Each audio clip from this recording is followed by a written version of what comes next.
He saved a starving orc with his last bread, but she was no ordinary girl. The orc was dying in his ditch. Edrin saw the blood first, dark, thick and fresh against the wet grass, then the spear, then the woman trying to drag herself forward, with one hand while the other pressed hard against her side. She was huge, armored, mud-covered and dangerous, even half dead. When she lifted her head, her eyes locked on his like she might kill him before she begged him.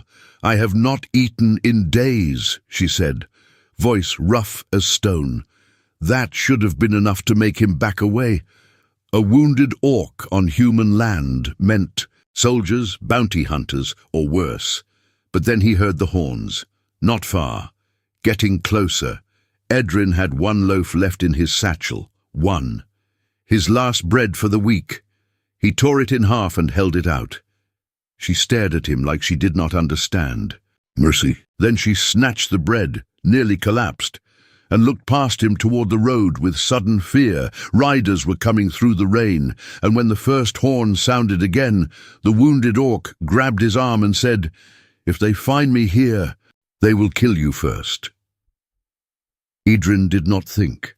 He moved. He pulled her off the roadside just as torchlight flickered through the rain below the hill. She fought him at once, twisting hard, trying to reach for the broken spear still hanging from her wrist strap, but she was too weak to do more than stumble. Up close, she was even more frightening. Taller than any man he had ever seen, broad-shouldered, heavy with muscle even in starvation. Her tusks were small but sharp, her jaw set with pain and pride. One wrong move, and she could still break him in half.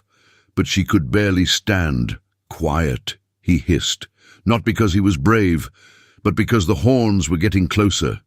He dragged her through soaked grass, around the back of his field, and toward the cabin no one in the village envied. It stood alone at the edge of his rented land, half crooked, patched with mismatched wood, its roof repaired so many times it looked stitched together. Smoke leaked from the chimney when the wind allowed it. The fence leaned, the well rope was frayed. A small lantern burned in the window, making the place look poorer somehow, not warmer. This was Edrin's world. Thin soil. Broken tools he kept, fixing because he could not afford new ones. One mule too old for real labor, a bed too narrow, a table with one leg shorter than the rest. Shelves lined with jars of dried roots, cheap grain, and the last of his winter beans. He owned almost nothing that had not already been repaired twice, and now a hunted orc woman was bleeding on his floor. The moment they got inside, she shoved away from him and hit the wall hard, breathing like an animal cornered by fire. Rain dripped from her hair, blood ran through her fingers. Her eyes swept the room once, door, window, knife on the table, wood axe by the hearth, loft above back wall, counting danger faster than any human soldier Edrin had ever seen. "You should have left me," she said. "You should sit before you fall." That earned him a hard, dangerous look. For a second he thought she would lunge. Instead, her knees almost gave out. He caught her arm on instinct. That was the first mistake. She moved with terrifying speed, slamming his wrist against the table. Pain shot up his arm. Even wounded, even starving, she was stronger than him by far. Her face came close to his, fierce and cold. "Do not touch me without warning, human." Edrin swallowed and nodded once. "Then warn me before you bleed to death on my floor." Something changed in her eyes then. Not softness, not trust, but surprise. She let go. He boiled water, tore an old shirt into strips, crushed herbs with the bottom of a cup. His hands shook once, then steadied. He had done this before for farm accidents, for dogs torn by traps, once for a shepherd boy kicked by a horse, never for an orc. Never for someone who looked like she belonged on a war banner, not in a starving man's cabin. When he cleaned the wound, he understood two things immediately. First, the blade had gone deep. Second, this was no random attack. The cut was too clean, too deliberate. Whoever struck her had meant to kill slowly. She did not cry out while he worked. She gripped the edge of the chair until the wood cracked under her hand, but she made no sound except one sharp breath when he pressed near the worst of it. That silence said more than pain ever could. This was someone trained never to let weakness show. He set the rest of the bread in front of her. She stared at it. "It's coarse," he said, "but it's food. You gave half outside. I know. You are poor." That was not an insult, just a fact. Edrin gave a tired shrug. "I was poor before you arrived too. For the first time." Her mouth shifted, like she almost understood the shape of humor, though it never reached her eyes. She ate at last, not like a beggar, but like someone swallowing pride with every bite. As the fire warmed the room, Edrin noticed things he had missed in the rain. Her armor was damaged but finely made. The leather was dyed black beneath the mud, stitched with patterns too precise for common fighters.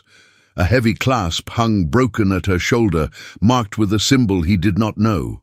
Something like a tusk, wrapped in thorns. There were rings braided into sections of her dark hair, made not of bronze or bone, but silver.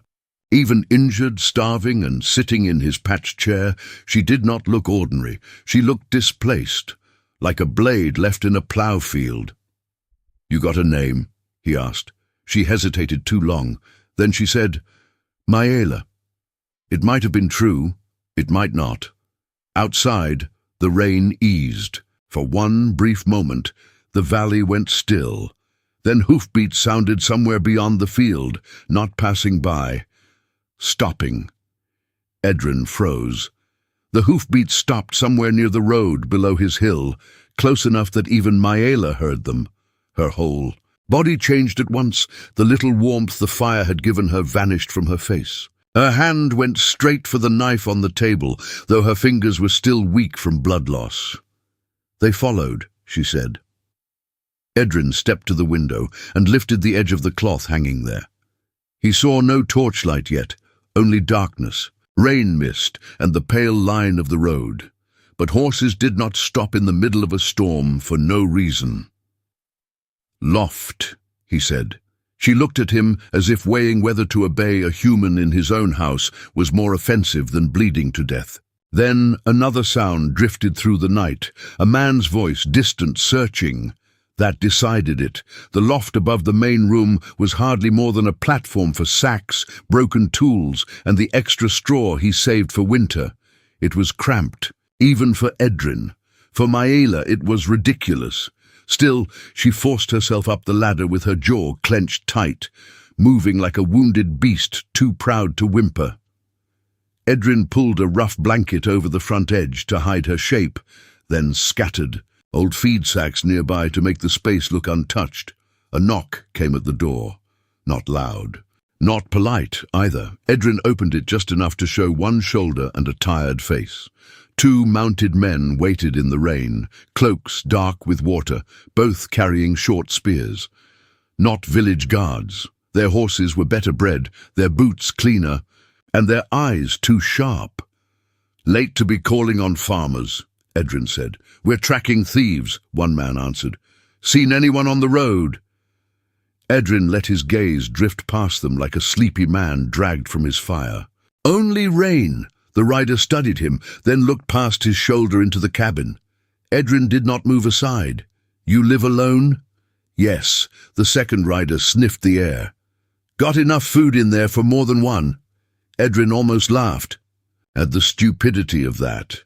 "If I had enough food for one, I'd look better than this." That seemed to land. They exchanged a glance. One spat into the mud. "If you see anything strange, you report it to Lord Brannock's men. I'll be sure to run through the storm." The rider's eyes narrowed, but after a beat he pulled the reins.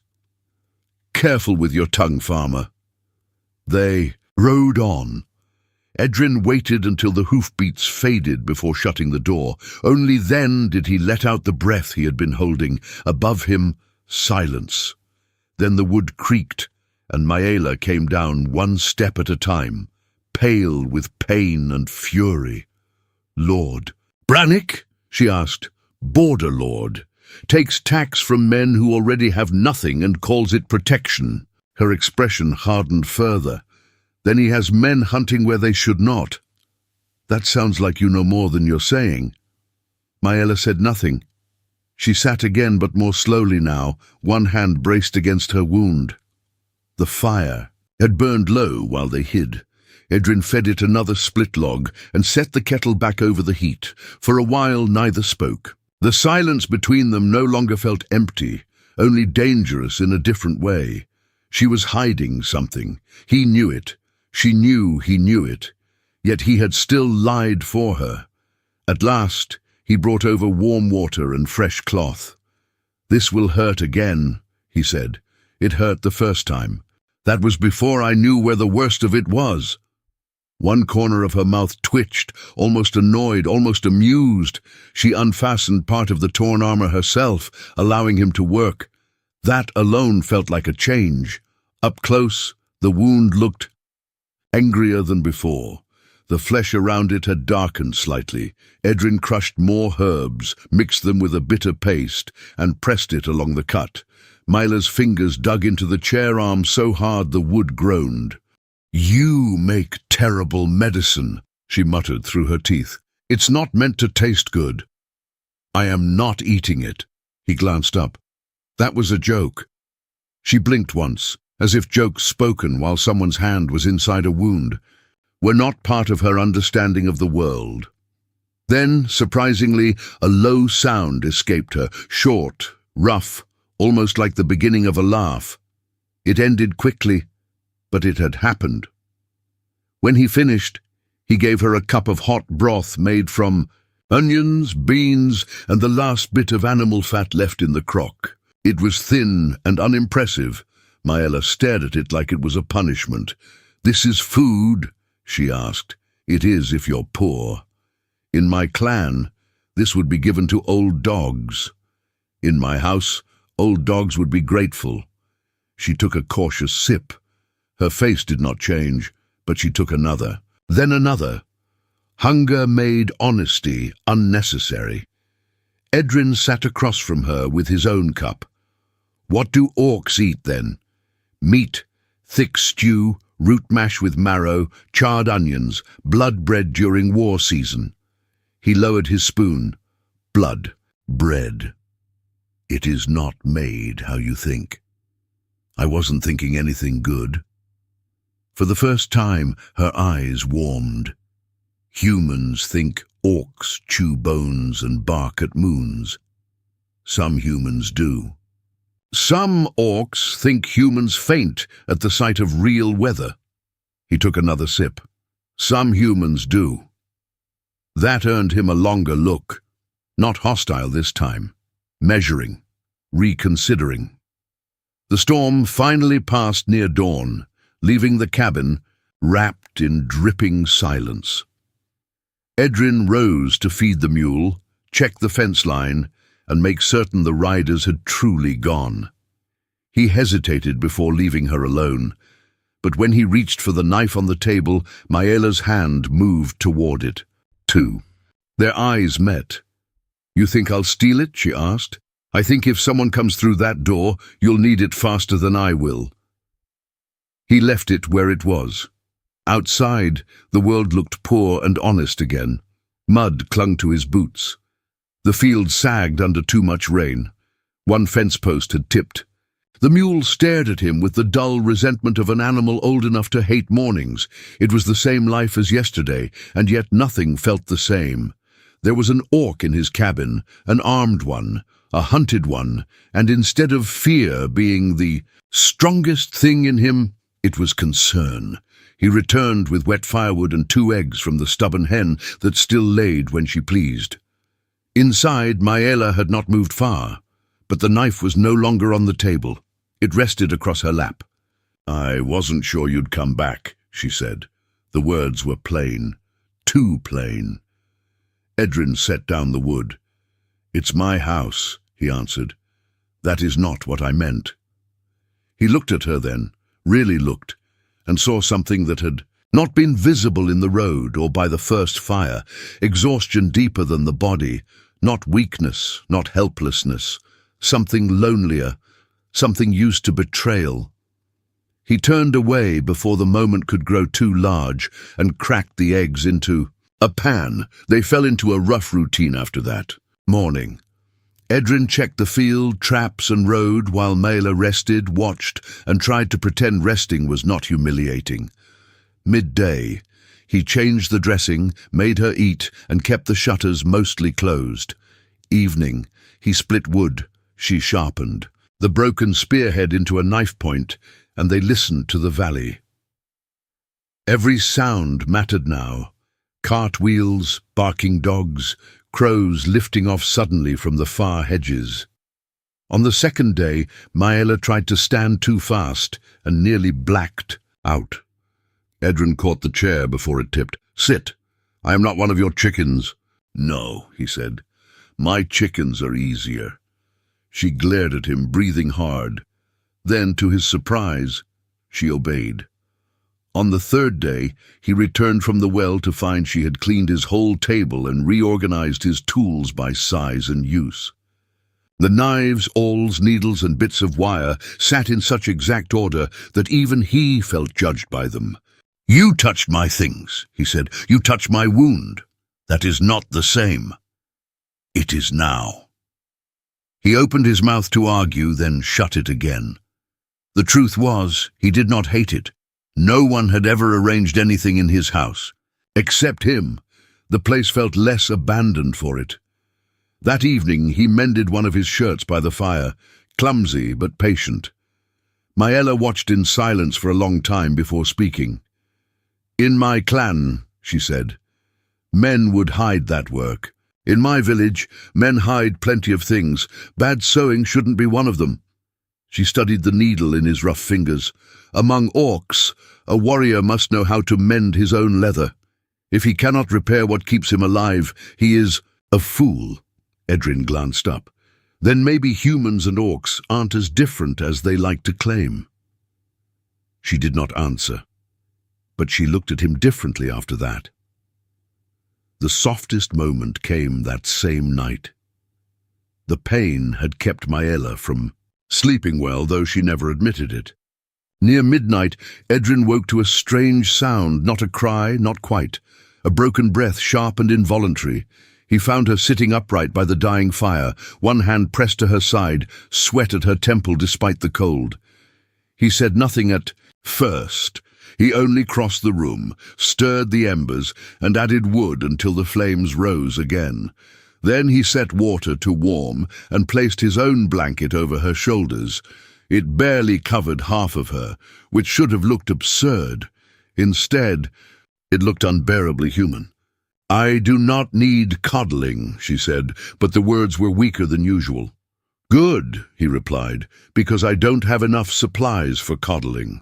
She let out a breath that might have been annoyance, might have been gratitude.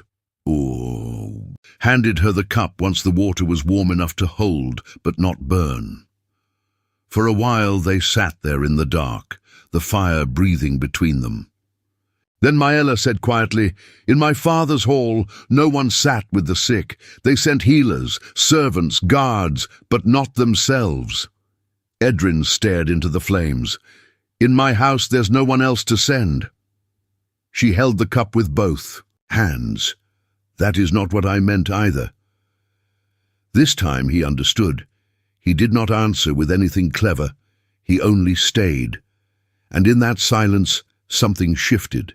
Not trust, not yet, not safety, but the beginning of a place where neither of them had to pretend quite so hard. At dawn on the fourth day, Edrin went to the village for salt, lamp oil, and whatever cheap grain he could manage with the last coins in his pocket. He hated leaving her alone, but they needed food, and people would grow suspicious if he vanished. Too long from ordinary life. When he returned, carrying a sack over one shoulder, the cabin door was open. He dropped the sack at once. The table had been knocked sideways. One stool lay broken. Mud marked the floorboards. And from inside the cabin came a low, dangerous voice that was not Mayla's. Edrin stepped forward. and saw her standing in the middle of the room, pale but upright, with blood on her knuckles and a human scout on his knees at her feet. The scout's lip was split. One eye was already swelling shut. Maela stood over him with the broken spear point in her hand and murder in her posture. "He came through the back," she said without looking at Edrin. Quietly, poorly. The man on the floor spat blood onto the boards. "You're dead." "Either way," Edrin shut the door behind him fast and dropped the wooden bar into place. His heart was pounding hard enough to make his hands shake, but he forced himself to look calm. "What did he see?" he asked. Maela finally turned toward him. "Enough." The scout laughed once, though fear kept it thin. "Lord Brannick's paying silver for word of a wounded orc woman. More if she's taken alive. There are riders in the valley already. More coming?" Edrin felt the room tighten around those words. Silver. Alive. That meant this had spread beyond rumor. Men were not just hunting through fields anymore. They were hunting for reward. Maela crouched, grabbed the scout by the jaw, and forced him to look up at her. "Who told Brannick?" The man's eyes flickered. "I don't know names." She pressed the spear point just under his chin. "You know." "Enough. An orc," he blurted. "One of your kind. Big bastard with iron on his braids. Said she was worth more than coin. Said if Brannick's men found her first, both sides would profit." Edrin saw the change in Maela before she spoke. It was small but terrible, a stillness deeper than anger. The kind that comes when betrayal is no longer a fear, but a fact. She released the man so suddenly he dropped back to the floor, gasping. "Get up," she said. He stared, confused. "Get up and leave." This time Edrin was the one surprised. A day ago she might have gutted the man where he knelt. Maybe she still wanted to, but she stepped back instead. The scout rose carefully, trembling. His eyes darted to Edrin, like he could not understand why both of them were still letting him breathe. "If I see you again," Maela said, voice low and flat, "you will not leave with your tongue." He stumbled for the door. Edrin lifted the bar and shoved him out into the grey morning. For a moment neither of them spoke. Then Edrin turned. "You should have killed him." Maela wiped blood from her knuckles with the edge of her bandage. "Would you have thanked me for it?" "No." "Then." "Do not sound disappointed," he looked away first. The truth was, he did not know what he felt. Relief, fear, admiration, all of it tangled together. She had spared the man, but not because she was weak, because she had chosen not to become something worse inside his house. That mattered more than he knew how to say. He bent to right the table. Maela moved to help, but the effort pulled at her side. He saw the pain hit her and said, "Don't." Her jaw tightened. "I can stand." "I can see that. Sit anyway." She did not like the command. He saw that too. But after a moment, she lowered herself to the chair and pressed her palm lightly over the wound. Edrin put the room back together in silence. He gathered the spilled grain, set the broken stool aside, and checked the back latch. Every ordinary motion felt precious now, like he was defending more than a cabin. He was defending the small shape of life they had made inside it. When he finished, he brought her water and fresh cloth. "You're bleeding again," he said. "So is he. I'm not treating him." A quieter silence followed that, one warmer than the last. She let him unwrap the bandage without argument. The wound looked better at the edges and worse in the center. Healing, but uneven. The kind of injury that remembered every wrong movement. Edrin cleaned it slowly, careful with his hands. After a while, Maela said, "You were right." He glanced up. "About what?" "The cut." It was no random strike. Edrin said nothing. He knew better than to rush her now. She stared at the fire while she spoke, not at him. "I did not fall to human thieves. I was hunted before I crossed the border, by warriors who knew my route, men who had eaten at my father's. Fire! Her voice stayed steady, but something raw lived beneath it. Family? Edrin asked. Clan. She paused. Close enough to wound cleanly. He tied the bandage and sat back. There were many questions in the room.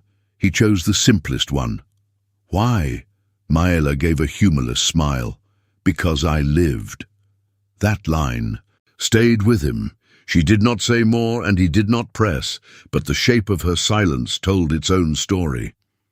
She had not just been attacked.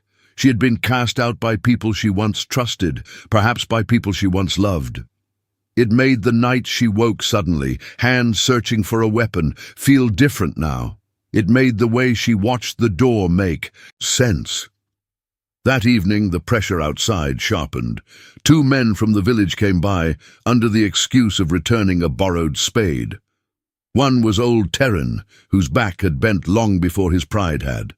The other was Joss, broad-faced and suspicious, the kind of man who noticed too much when other people's lives went wrong. Edrin met them outside. Didn't ask for that back yet, he said when Terran held out the spade. No, the old man replied gently. But Joss said he saw strange tracks near your field. Thought we should check on you. Joss peered past him toward the cabin. Big tracks. Mud makes everything look big, Edrin answered. Joss's eyes narrowed. Aye, sometimes it does. The pause stretched. Then Terran said quietly, There's talk in the village. Brannich's men passed through this morning, asking questions. I'm sure they did. They're offering silver. Edrin gave a tired shrug. Then maybe someone richer than me will find what they're after.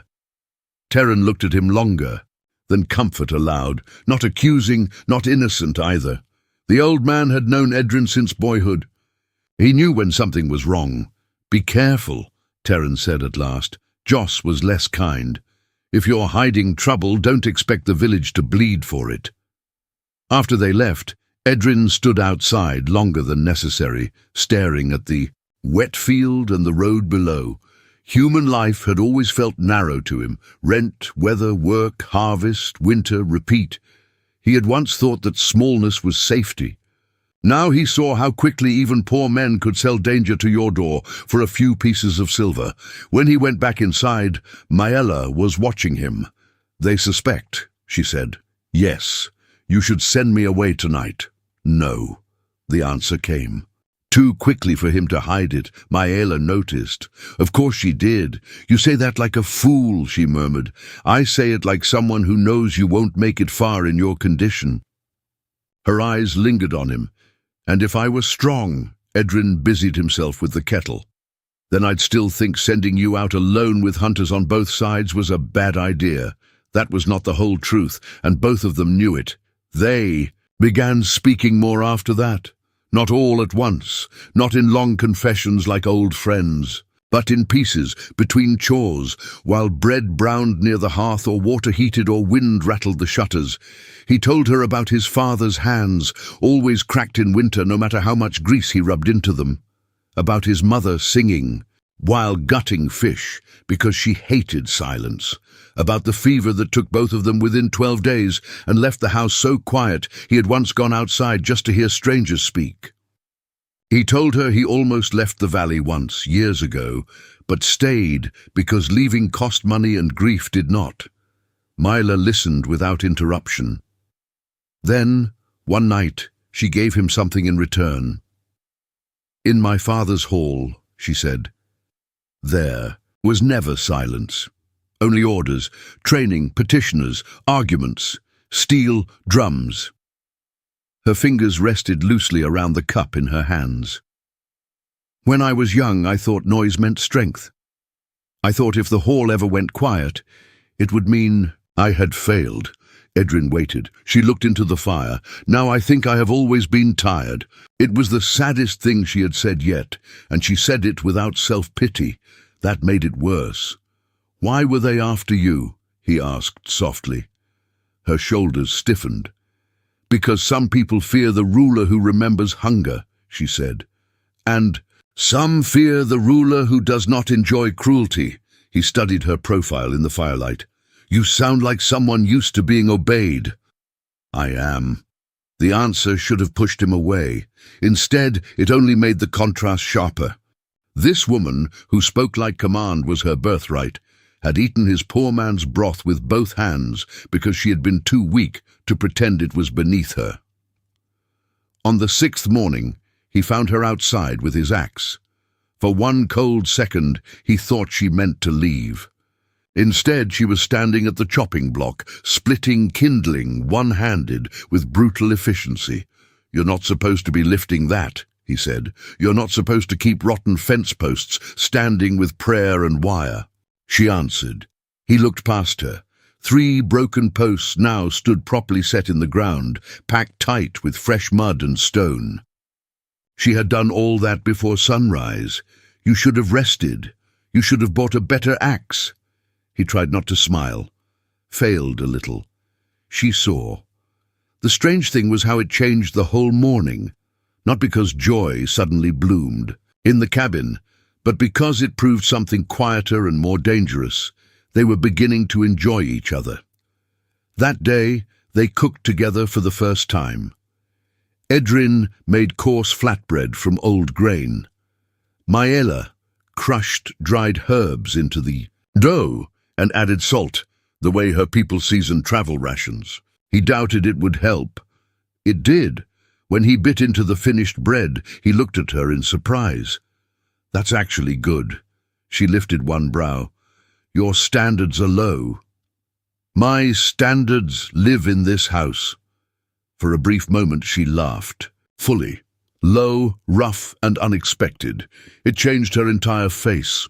Not softer exactly, just younger, more alive. The sound stayed with him long after it ended, and because the world was cruel, that was the same night everything tightened again. A raven, feather tied with iron wire, was lodged in his fence at dusk. Edrin found it while carrying in the mule's feed. He stared at it, unease crawling slowly up his spine. It was not human work, too deliberate, too symbolic. When he brought it inside, Maela went still. "Who leaves this?" he asked. She took the feather from his hand carefully, as though it were a blade. "Not who," she said. "What?" He waited. "In my clan, this mark is left when trackers want the hunted to know they are close." The room seemed to shrink around them. "Your people?" "Mine once." He watched her face. "How? Close?" She looked toward the shuttered window, toward the dark, pressing against the glass, close enough to smell the fire. That night neither of them slept. Edrin barred the door, then checked it twice more. Maela sat near the hearth with the spear point across her knees, silent and alert. Every creak in the wood sounded like a footstep.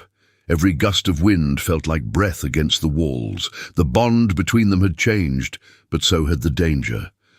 Whatever pause they had stolen in this cabin was ending. Near midnight, while the fire burned low, Edrin spoke without looking at her. "If they come," he said, "I need the truth before they break this door." She was quiet for so long he thought she would refuse again. Then she said, "The name I gave you is not mine."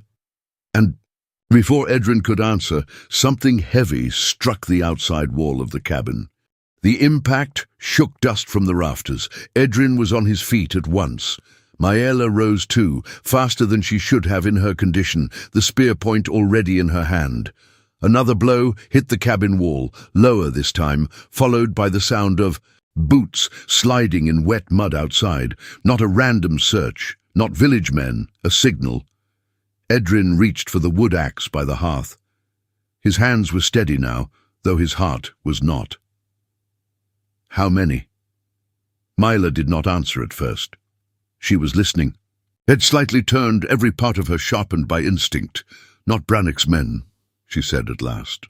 "They are too quiet." A voice came from outside, deep and carrying through the dark. "Open, and the human may live." Edrin looked at her. Maela's face changed. Not fear exactly. Something harder, older, something that belonged to a life. far above his roof and his fields. You know them, he said. Yes, the truth landed between them like a blade. Outside the voice came again. Open the door, Iron Daughter. You shame yourself. Edrin stared. Iron Daughter? This time she did answer. That is what they called me.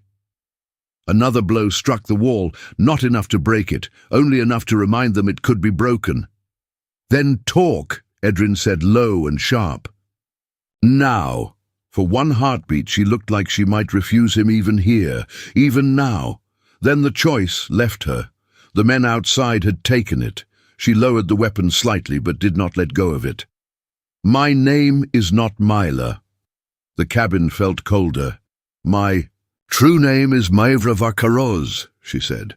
Daughter of High Chief Dargon of the Blackthorn Ridge, firstborn of his blood, sworn heir under clan law. Edrin said nothing, not because he did not understand the words, because he understood them too well. Not a fugitive warrior, not a nameless exile, not just important royal, the kind of figure men marched for, killed for, betrayed for.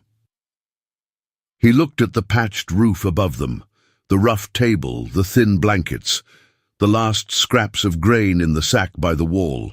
Then he looked back at her, at the silver worked into her hair, the scar patterns on her arms, the authority she could never fully hide. Everything he had noticed now had a shape. He felt suddenly foolish for all of it, for the jokes, for the bread, for the firelight talks, for the dangerous quiet thing that had begun growing between them. You let me believe you were only hunted, he said. I was hunted. You let me believe you were alone. Her jaw tightened. I am. That is not the same thing. Another voice rose outside, closer now. We know you are in there. Edrin barely heard it. He was still looking at her, but not the same way he had yesterday. Not the same way he had looked at her by the fire, or with the blanket over her shoulders, or when she had laughed over flatbread. There was hurt in him now, and distance. You're an heir, he said quietly. A chief's daughter. Yes. And you stayed in my house while men tore apart the valley looking for you. Yes, his voice sharpened. You let them come to my door. Something flashed in her eyes then, anger because he was not wrong. I told you to send me away. And what would that have done? He shot back. They would still have searched. They would still have questioned everyone from here to Branish's Road. Only then you'd be dead in a ditch, and I'd still be standing here wondering why. They did. Wall shook again. This time wood cracked. Maevra turned toward the sound. Her whole posture changed with the name now spoken, with the truth finally uncovered.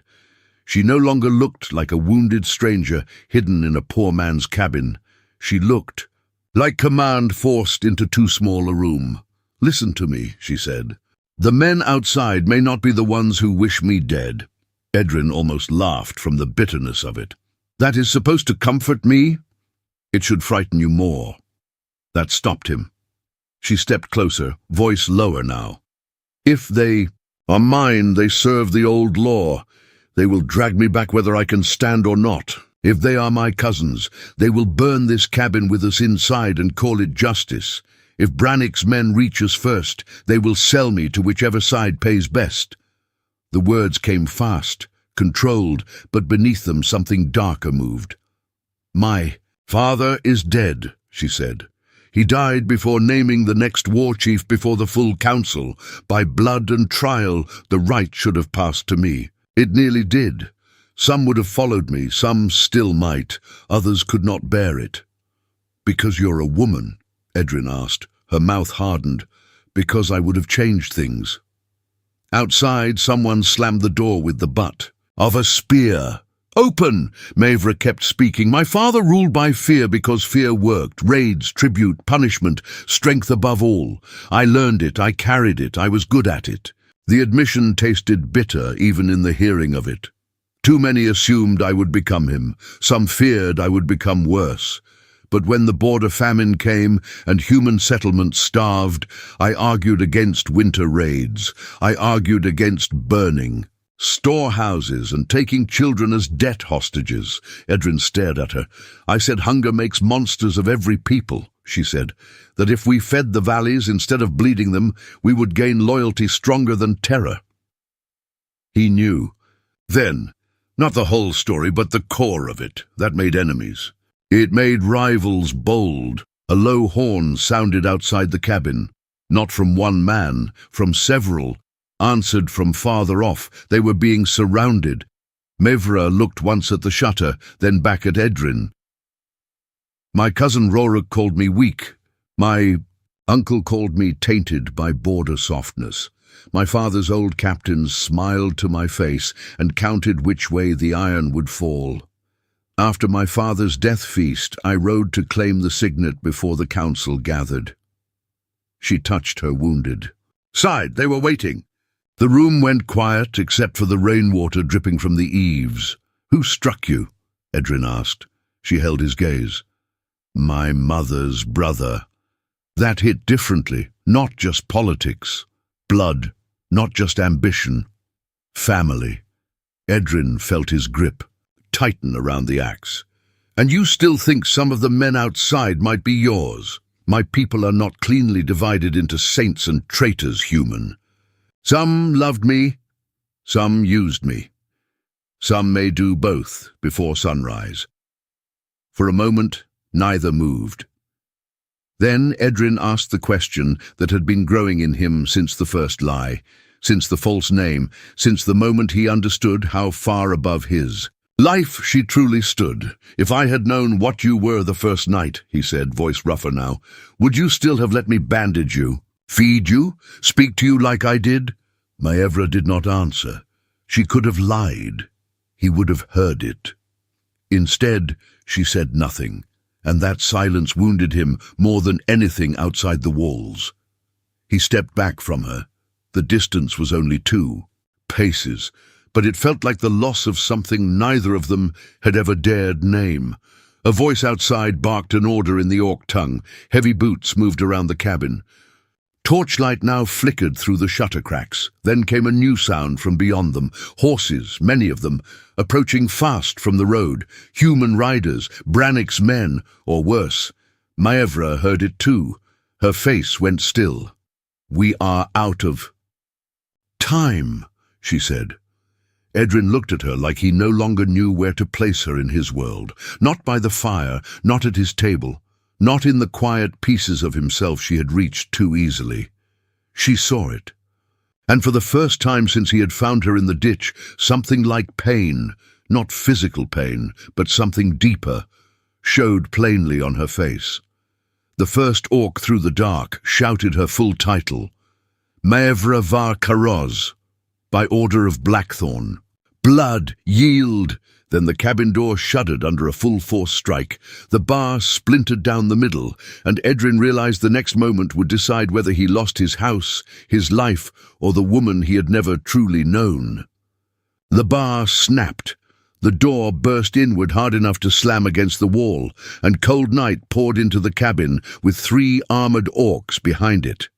They were huge, even by Maevra's size, cloaked in wet black leather, iron rings braided into their hair, blades already drawn. Torchlight flashed over tusks, scars, and rain. Edrin lifted the axe. It was a foolish weapon against soldiers. He knew that. Still, he planted himself between them and the fire. The first orc stepped in and stopped when he saw Maevra standing there. Not dead, not broken, not kneeling. His expression changed at once. He struck his fist once to his chest and dropped to "On knee, my lady." The other 2 followed. Edrin did not lower the axe. Maevra did not either. "Who commands you?" she asked. The kneeling orc raised his head. "Captain Vorak, last loyal spear of your father's house." He looked briefly toward the shattered door, toward the dark outside. "We tracked the false hunters for 2 days. We came to pull you out before Brannick's riders closed the valley. Then you came late," Maevra said. There was no softness in it, no relief either, only iron. Vorak bowed his head once. Yes.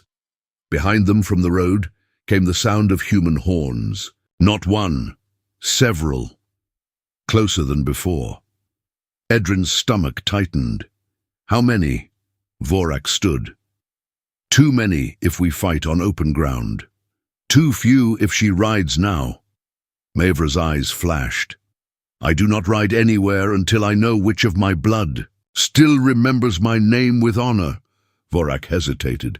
That hesitation said enough. Mavra saw it. So did Edrin. How many turned? She asked. Vorak gave the answer like a wound. Enough. For a heartbeat the room went silent, except for the wind pushing rain through the broken doorway. Then another voice came from outside, human this time, loud and full of false authority. In the name of Lord Brannock, surrender the orc and step away. Torchlight now moved through the field in lines. Human men were spreading out around the cabin, spears and bows catching the rain. Edrin looked from the humans outside to the orcs inside and understood the shape of it at last. His poor little house had become the center of a struggle between border lords, clan blood, and men who thought hunger and power were the same language. The absurdity of it nearly made him laugh. Instead, he said, "There's a root path behind the well. Runs low through the drainage ditch and out to the ash grove." Mavra looked at him sharply. "You would show them? I'm showing you." Their eyes met. Something changed in hers then. Not a lessening of power, but a break in its hardness. The hurt between them was still there. The silence after his question still stood between them. But this was action. And action had always been the truest language either of them knew. Vorak was already turning to bark orders. Two of his warriors moved to the rear of the cabin, but before anyone could move, a human arrow hissed through the doorway and struck the wall by Edrin's shoulder, then another. "They'll fire the house." One of the orcs growled. Mavra stepped forward at once, every trace of weakness gone from her bearing. "Then we cut through before they close." She reached for the door. Edrin caught her wrist. It was a stupid thing to do. Dangerous. Intimate. Desperate, she stopped. "You're still bleeding," he said, "and they are still coming." "That's not an answer." "No," she said quietly. "It is the only truth that matters." He let go, but only because he had no right to hold her there. Outside, a human voice shouted again. Brannock's men were moving up. Vorak glanced at Edrin with open impatience now. "He cannot come." Maevra turned so fast even the captain shut his mouth. "He can, my lady." "He can," she repeated, and now her voice was not merely forceful, it was final. The captain's jaw tightened. "A human farmer will slow us." Edrin almost told them not to bother arguing. This was their world now, not his. Their blood, their rank, their war. But Mavra did something unexpected. She faced all of them, not just Edrin, and said, "This human gave me bread when I had no banner, no guard, no strength left to stand. He hid me when my own blood hunted me. He kept my life in a house poorer than the tents of my father's lowest riders. None of you will speak of him as burden or spoil." The words struck the room harder than any weapon had. Even Vorak lowered. His head, Edrin stared at her. Hurt still lived in him, but this was different. This was public, costly, real. Another arrow slammed through the doorway. No more time. They moved. The back of the cabin opened to the well, the tool shed and the ditch line beyond. Rain had turned the earth to black soup. Mavra nearly stumbled, once coming down the back step, and Edrin was there before he thought about it, steadying her by the elbow. This time, she did not pull away. The small group ran bent low through the ditch as shouts broke behind them. Human men had seen movement. Arrows chased them through the rain. Edrin led because this was finally ground he understood better than any captain did. He cut left where the ditch deepened, then right beneath the leaning willow, then through the narrow break in the thorn hedge no horse could pass cleanly. The orcs followed, powerful but too large for stealth. Twice they would have charged the wrong slope if not for him. Once Vorak nearly led them straight toward the old marsh hollow until Edrin dragged him back by the arm and hissed, "Step there, and you drown in mud up to the chest." The captain looked at him differently after that. At the ash grove, they found not escape but more riders, orcs, not Voraks. 6 of them emerged between the pale trunks, armor darker, heavier, marked with red thread braided through iron rings. Rorik's faction. The leader pulled off his helm. He was older than Maevra, broad and brutal-faced, with one cheek split by an old scar and contempt already waiting in his eyes. "Cousin," he said, "look at you, hidden behind humans and scraps." Maevra went still beside Edrin. Roruk. So, this was him, the one who wanted her erased, the one who had turned her survival into treason. Rorik's gaze slid to Edrin and stayed there with open disgust. "This is what you chose exile for?" Edrin felt the insult, but Maevra answered before he could. "No," she said, "this is what I learned in exile." Rain ran down her face. Blood darkened her side beneath the bandage, yet she stood straighter than anyone there. Roruk laughed. "Then come learn the rest. Kneel, yield claim, and I may let your farmer keep his hands." Vorak's warriors shifted, ready for violence. So did Brannick's men behind them, their voices now closer through the trees. They were trapped between both worlds. That was when Maevra made the choice that changed everything. She stepped forward, into the open where both enemies could hear. Her voice carried clean through the rain. "Witness me." The grove fell silent. "I am Maevra Varkaroz, blood of Blackthorn, heir of Dargon, and I name before spear and sky that the human called Edrin stands under my protection." Her eyes never left Roruk's. Not as servant, not as spoil, not as passing debt. Then she turned, just enough for Edrin to hear the next words as more than a declaration. "If I live to take back my place," she said, "I offer you one, beside me." His breath caught, Maevra went on, and now there was no command in her voice, only terrible honesty. "Come north with me. Take land under my seal. Take a house no hunger can strip. Take my banner's protection and speak where others would silence you. If you will bear the cost of my world, I will not hide you in it." The grove seemed to tilt. Even the enemies stared. It was more than reward, more than gratitude. It was a future spoken aloud in front of both clans and men. Edrin felt fear hit him first, sharp and immediate. Not because he did not understand what she was offering, but because he did. A place beside her. Land, safety, recognition, a life larger than cold mornings and broken tools and dying alone in a cabin no one would remember, and with it, all the cost. Her world would never be simple, never quiet. It would judge him, test him, laugh at him, perhaps hate him. He would always be the human farmer in halls built for iron and blood. He would always wonder whether he truly belonged there, or only in the brief broken season when a wounded heir had needed warmth and bread. Roruk sneered. "Listen to yourself. You would shame the ridge for this creature." Maevra's voice turned to steel again. "Better a creature with mercy than kin with rot." Roruk moved first. His blade flashed toward her with brutal speed. Edrin did not think. He stepped between them. The strike that should have opened Maevra's throat sliced across Edrin's shoulder instead, spinning him sideways into the mud. Pain exploded white through his arm. Then the grove erupted. Vorak slammed into one enemy. Brannick's men charged from behind, turning the ash grove into pure chaos. Human shouts, orc roars, steel, rain, mud. Edrin hit the ground hard, half-dazed. Through the blur, he saw something black glint near an exposed root. A ring. Heavy. Iron. Marked with the same thorn-wrapped tusk he had seen on her broken clasp. The signet, Roruk saw it too. So did Maevra. If Roruk took it, he would not just kill her claim.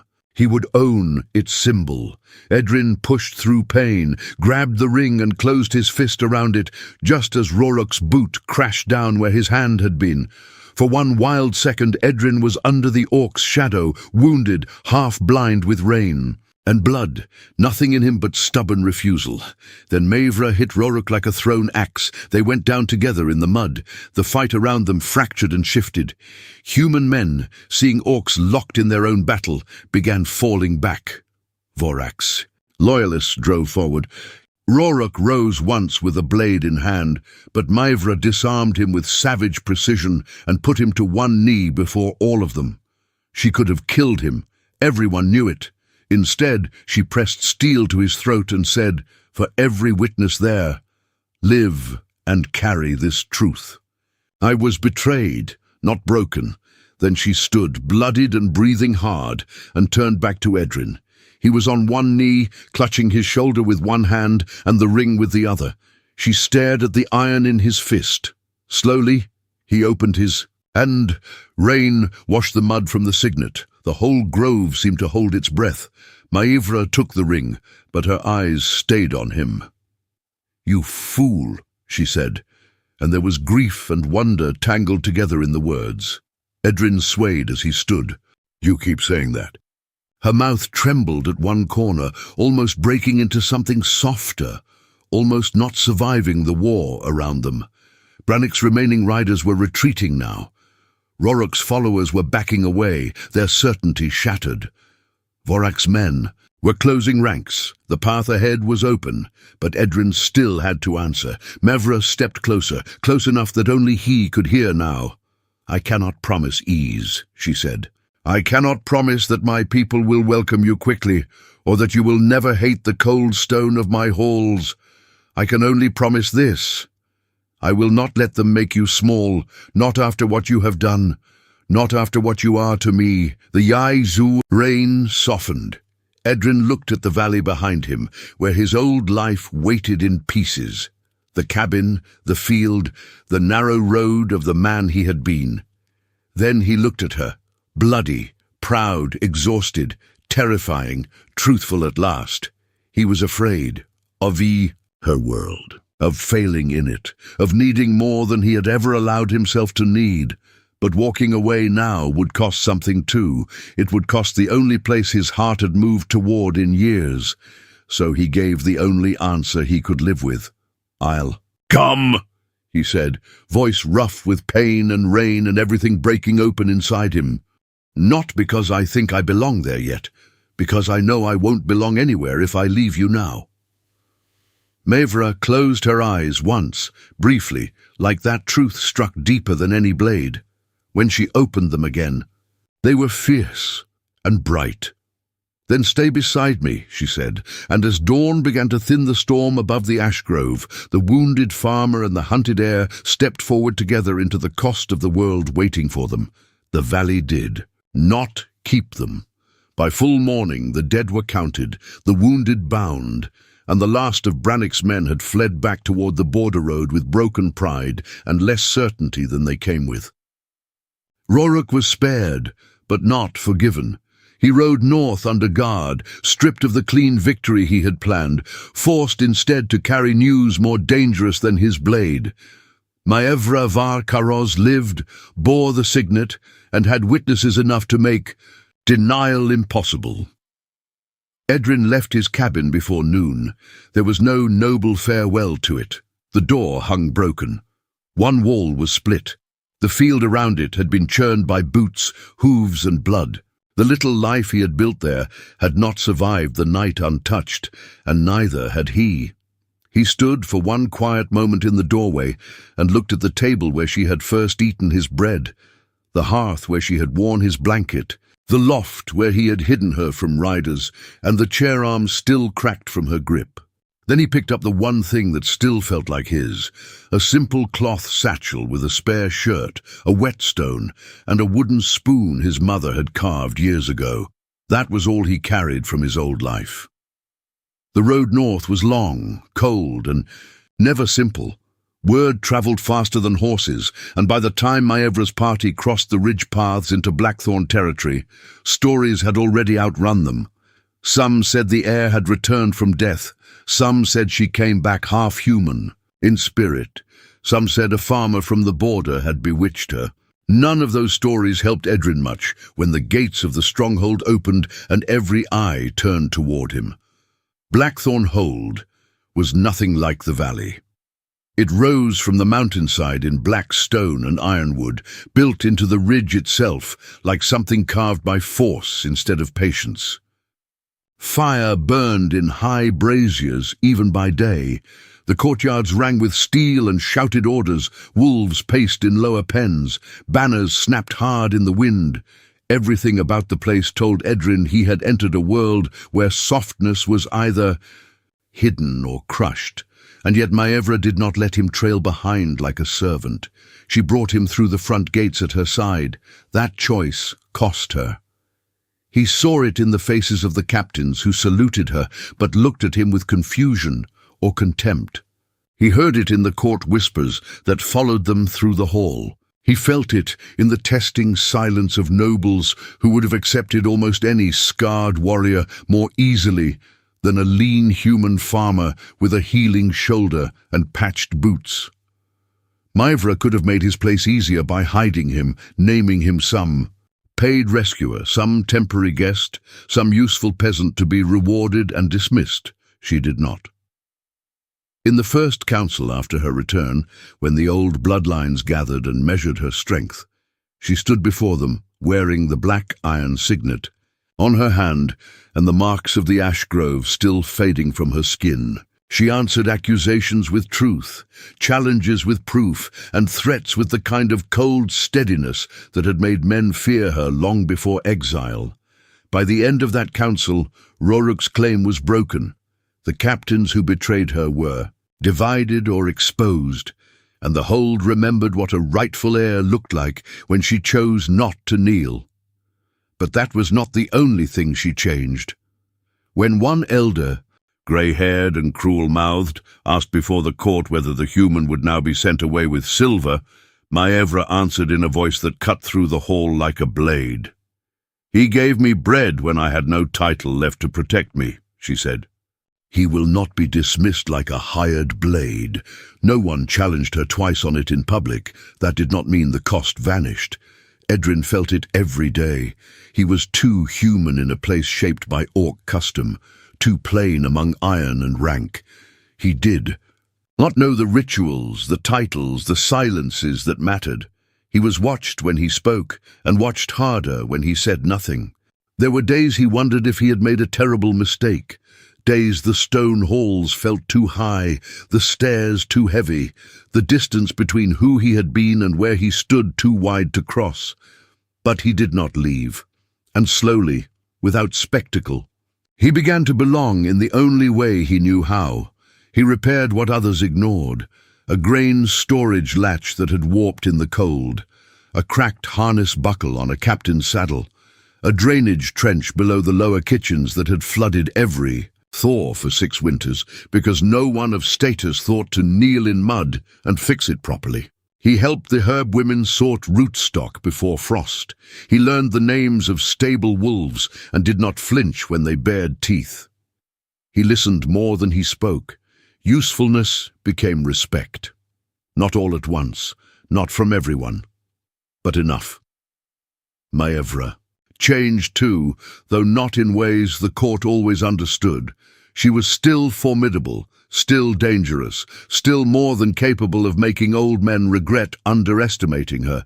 Yet exile had left marks that power did not erase. She ruled with more restraint than her father had. Raids across the border stopped. Tribute demands softened where hunger had already done its worst. Messengers were sent to valley settlements instead of torch lines. Many in Blackthorn called it weakness, until the spring trade came easier, until border skirmishes dropped, until stores filled instead of emptying.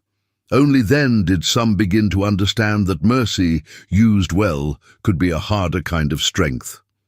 At night, when the halls quieted and the armor came off and the weight of command finally loosened from her shoulders, Maevra came most honestly back to herself in the private rooms she had given Edrin near her own. Some nights they spoke for hours. Some nights they sat in silence the way they once had by the poor cabin hearth, saying little because little was needed. Their love had not come cheaply. It had cost him his old life, his anonymity, his easy place in the valley. It had cost her simplicity, reputation among some of her own, and the last illusion that power could be clean. They had chosen each other anyway. By the first winter feast after her return, Blackthorn Hold gathered for the public oath that would seal her rule beyond dispute. Warriors lined the great hall. Elders stood beneath carved beams blackened by generations of smoke. The old rituals were ready, steel, blood, banners, law. But before the first oath was spoken, Maevra did something no one expected. She stepped down from the high seat carrying a plain round loaf, not rich ceremonial bread from the Hold's kitchens, but coarse valley bread, browned hard at the edges, made from the grain Edrin had once called poor man's food. Murmurs moved through the hall. She ignored them. In full view of Captain's kin, rivals and servants, she broke the loaf with both hands. Then she crossed the hall and gave the first piece to Edrin. The hall went still. There, before all of them, she bound her rule not to conquest, not to bloodline alone, but to the moment she had survived because a hungry, lonely human had shared his last bread with someone who had no name left safe enough to speak. Edrin took the bread from her hand. For a second, the roar of the hall, the braziers, the banners, the watching faces, everything faded. He saw only rain-dark reeds, blood in a ditch, and a woman with fierce eyes whispering that she had not eaten in days. He smiled then, small and tired and real, and later when the feast was over and the Hold slept under mountain snow, they stood together on the outer wall above the dark valley, sharing the last broken piece between them, while winter wind pulled at her hair and his cloak. Once, that bread had been all he had. Now it was no longer a sign of hunger. It was the proof of where both of them had begun.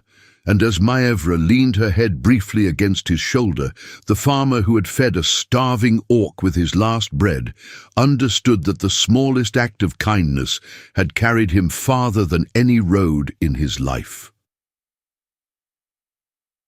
The bread was gone, the love remained.